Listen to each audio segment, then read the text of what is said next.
Ela pediu demissão, dias depois que estava grávida. Parece que ao pedir demissão, todos os direitos relacionados ao emprego terminam. Mas será que isso também acontece quando a trabalhadora descobre, depois do desligamento, que já estava grávida? Olá, sejam muito bem-vindos a mais um episódio do Recomeçar. Este, efetivamente, é o segundo episódio da nova temporada. No episódio anterior, contei que o Recomeçar passa a integrar oficialmente a trajetória do escritório Wilson Pereira e Advogados Associados, e que a partir dessa temporada teremos a alegria de receber convidados para conversar sobre temas jurídicos que fazem parte da vida das pessoas. E para esse primeiro episódio, como convidada, não poderia ser diferente. Tenho a alegria de receber minha irmã e sócia, a doutora Ilicineia. Seja muito bem-vinda, doutora. Obrigada. Doutora, eu gostaria que você comentasse um pouquinho sobre sua trajetória no direito do trabalho. Bem, eu atuo na área do direito do trabalho já desde 2000. Eu me formei em 2004, porém eu já estagiava no escritório, né? E então já são longos 26 anos atuando aí na área do direito do trabalho. Bacana, doutora. Então hoje nós vamos conversar sobre um tema que ainda desperta muitas dúvidas: a gestante no ambiente de trabalho. Afinal, uma grávida pode ser demitida? E quando ela pedir demissão, o que diz a lei? Como a justiça tem decidido esses casos? E quais as atitudes que podem configurar uma discriminação? Para responder essas perguntas, vamos partir de alguns casos reais que nós vivenciamos isso na prática, doutora. Então, doutora Ilicineia, eu começo trazendo a seguinte situação. Uma trabalhadora pediu demissão e poucos dias depois ela descobriu que já estava grávida de 2 meses. O fato dela ter pedido a demissão impede o reconhecimento da estabilidade gestacional? Quais são esses direitos dela? Então, nesse caso, é um caso bem recorrente, inclusive no escritório, né? Então, a primeira providência que a trabalhadora deve tomar é comunicar formalmente à empresa, através de documentos, né? Seja o exame de sangue, o exame de ultrassom, né? Comunicar formalmente a descoberta da gestação. E como que se dá essa comunicação, doutora? É mandar uma correspondência? De que forma que é feita? Ela pode ser feita através de correspondência, através de e-mail ou através mesmo do próprio WhatsApp, desde que se configure que a trabalhadora comunicou à empresa, né? Entendi, doutora. Tá, e nesse sentido, e daí o que acaba acontecendo?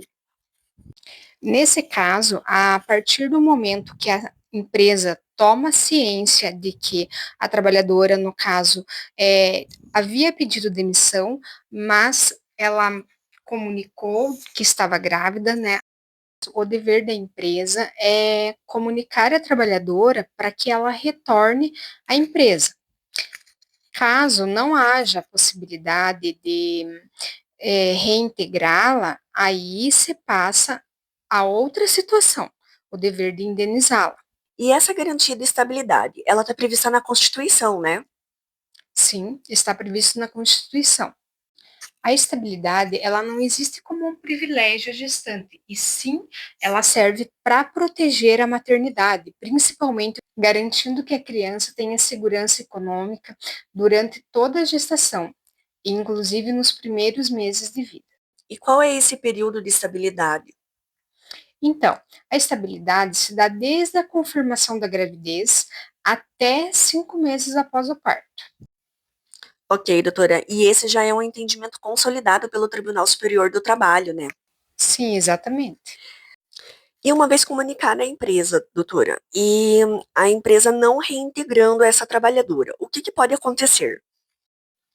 Nesses casos, a trabalhadora pode buscar judicialmente a reintegração e, caso não ocorra, aí a indenização. E ela pode se recusar a retornar ao trabalho? Em algumas situações graves, pode sim, né? Principalmente nos casos onde está ocorrendo assédio com relação ao trabalho, tentando deixar a trabalhadora isolada, perseguições. Nesses casos, ela pode optar apenas pelo pedido de indenização. Ok, doutora. E teve mais um caso também essa semana, inclusive, de uma trabalhadora que foi dispensada sem justa causa.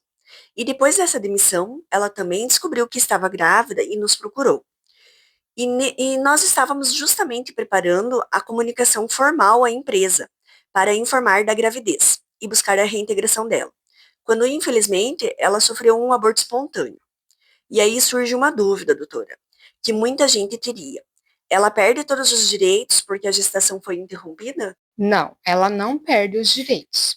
Mesmo ocorrendo o aborto espontâneo, ela possui estabilidade, desde a confirmação da gravidez até 2 semanas após a perda gestacional. Ou seja, então a interrupção, doutora, da gestação, ela não apaga os direitos que existem até aquele momento. Cada caso ele precisa ser analisado individualmente, porque a lei protege a maternidade e também reconhece a situação extremamente delicada vivida por essa trabalhadora. Doutora, voltando no caso do pedido de demissão, sabemos, né, que muitas vezes ocorre que a trabalhadora engravida, vem trabalhando normalmente e acaba pedindo demissão. É válido esse pedido de demissão, doutora? Nesse caso, só é válido se a rescisão for feita no sindicato da categoria, né? Precisa haver uma homologação devido a ela ter estabilidade e se não for feita no sindicato, se torna nulo esse pedido de demissão. Entendi. Isso é com base naquele entendimento do tema, né? 55 do Tribunal Superior do Trabalho, que fala da obrigatoriedade da rescisão para os casos de gestante. Né? Por quê? Porque, embora hoje não seja mais obrigatório as homologações junto ao sindicato, nesses casos torna obrigatório, né, a homologação da gestante, justamente por conta de verificar se não há nenhuma nulidade, não há uma forma de coação, muitas vezes, alguma discriminação por trás, não é mesmo, doutora? Exatamente. Entendi. E com relação a isso, doutora, essa questão da discriminação, quais seriam as formas que seriam identificadas como uma discriminação em relação à gestante? Veja, infelizmente, nós sabemos que ainda há muita discriminação com relação à mulher no ambiente de trabalho. E isso costuma se intensificar quando ela está grávida. E você pode citar, doutora, quais as formas de discriminação que configuram isso? É muito comum, por exemplo, que a gestante tenha suas funções retiradas sem justificativas, seja excluídas de oportunidades de promoção, fique isolada da equipe ou passe a sofrer assédio moral depois de comunicar a gravidez. Também vemos casos de alterações sem justificativas no setor, de horário ou até local de trabalho. Essas condutas não podem ser utilizadas como forma de punição ou pressão contra a empregada, pelo fato dela estar grávida. E essa discriminação pode acontecer até mesmo antes da contratação, não é mesmo? Sim, muitas mulheres relatam que durante a entrevista de emprego são questionadas se pretendem ter filhos, se estão grávidas, e muitas empresas, inclusive, chegam a exigir o teste de gravidez.